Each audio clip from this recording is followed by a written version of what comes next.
Ahoy, landlubbers, batten down the hatches and prepare to be regaled with 20 swashbuckling pirate facts that'll have you walking the plank in amazement. These salty tales of the bounding main are steeped in details and anchored with dates and locations to delight and astound.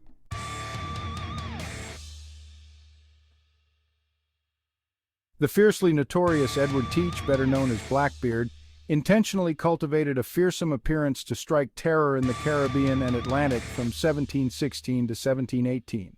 He was known to weave slow-burning fuses under his hat and into his wild beard and hair so smoke and flames swirled about his face during combat, creating an utterly demonic visage.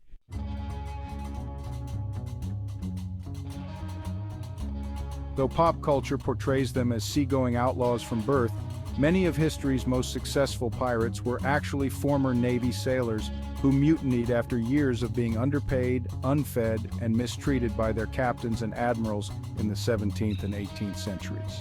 Sweet revenge on the cruel high seas drove many to piracy, especially in the Caribbean's lawless waters.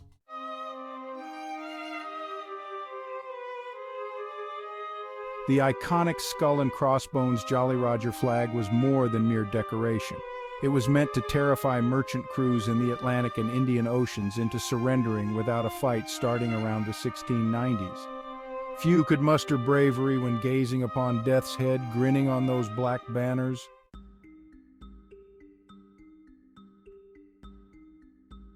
Punishment for disobedience or failure could be swift and merciless. Feared captains like Blackbeard in the West Indies and William Kidd in the Indian Ocean in the 1690s were known to maroon defiant crew members on remote deserted islands such as those in the Bahamas.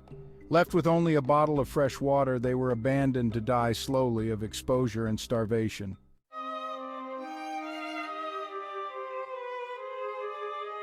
While male European pirates make up most of the storied legends, the most successful pirate of all time was Qing Shi, a former Chinese prostitute who commandeered over 300 ships and led a pirate confederacy of around 40,000 between 1805 and 1810, terrorizing the South China Sea.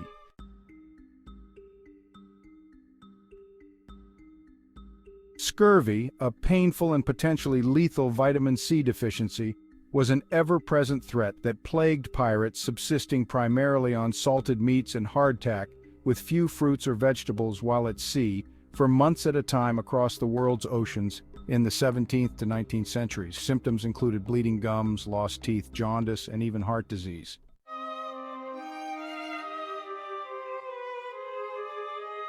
Like modern gang members, many pirates marked themselves with tattoos of skulls, ships, pirates' emblems, or other symbolic ink in order to show their allegiance and solidarity to the pirate life and codes.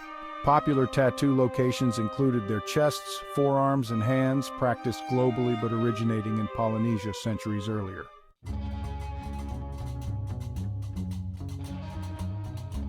While classic fiction portrays pirates hoarding and burying chests of plundered booty, in reality most loot was gambled away, scattered in the ocean if pursued, or spent living large on exotic provisions and women in pirate havens like Tortuga and Port Royal in the Caribbean during the golden age of piracy from 1650 to 1720.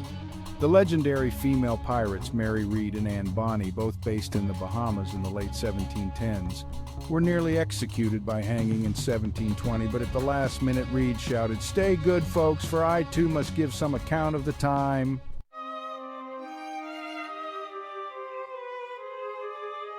The legendary female pirates Mary Read and Anne Bonny, both based in the Bahamas in the late 1710s, were nearly executed by hanging in 1720. But at the last minute, Read shouted, "Stay good, folks, for I too must give some account of the time. For my unborn child's sake."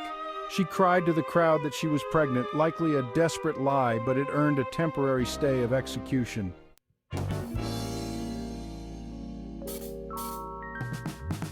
Rum, that sugarcane-derived liquor imported to the Caribbean from the 1600s onward, was beloved and imbibed liberally by most buccaneers of the era, who referred to it by nicknames like Kill Devil, Pirate's Drink, or Nelson's Blood.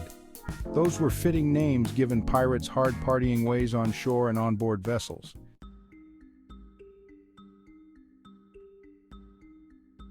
The treasured loot targeted by Atlantic and Caribbean pirates in the 17th and 18th centuries, often termed pirates' gold, consisted of far more than just golden coins and doubloons. Their plundered riches included gemstones, jewels, valuable spices, pieces of 8 silver coins, silk, and almost any valuable cargo from captured Spanish, Portuguese, and other merchantmen.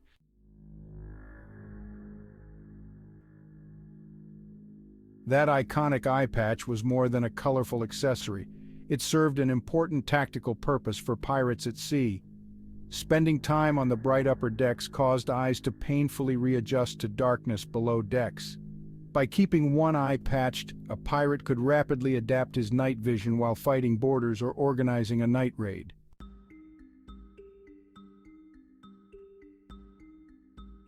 Though pop culture from works like Robert Louis Stevenson's Treasure Island gave great notoriety to pirates walking the plank, this punishment of forcing a bound captive to plunge from a ship's plank into the sea was actually a relatively rarer practice in the Caribbean and elsewhere, reserved for the most defiant foes as it wasted lives pirates could ransom.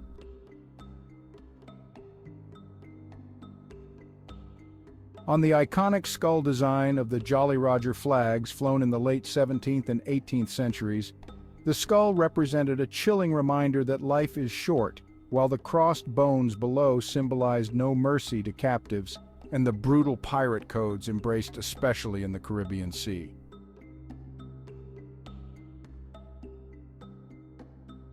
Most pirates of that era outwardly embraced bizarre maritime superstitions like never whistling at sea, which supposedly invited strong winds, keeping women off ships, considered bad luck, or declining to begin a voyage on a Friday or other unlucky days of the week across all the world's shipping lanes.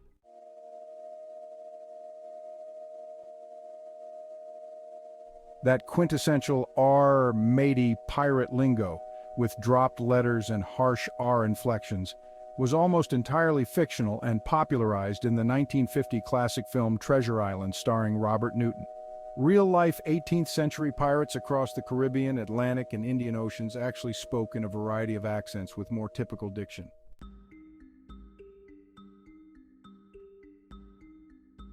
When not flying plain red or black flags, pirate ships of the 1600s to 1700s often sported ornate hand-carved wooden figureheads on their prowls. These depicted fearsome skulls, gaping demonic faces, or other menacing symbols to strike fear before they ever raised the Jolly Roger in the Caribbean, off the Barbary coast, or in Asian waters.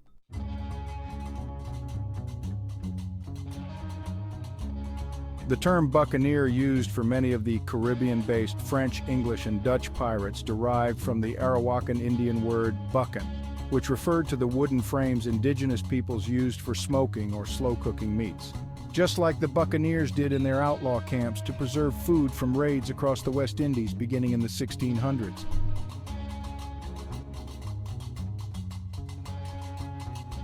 Contrary to the stereotype of grizzled old pirates sporting wooden peg legs, very few notorious sea rovers like Blackbeard in the West Indies or Kidd in the Indian Ocean actually lost a full leg and still engaged in strenuous ship actions and raids from stumps.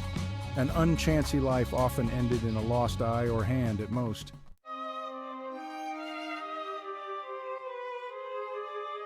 Of all the lawless ports and pirate havens, none stood larger in infamy than Tortuga, the island off Haiti's coast that served for decades across the late 1600s and early 1700s as a raucous free port for corsairs, rogues, drunken sailors, escaped slaves, and all manner of rabble to traffic plundered riches ashore to its bustling taverns and pleasure dens.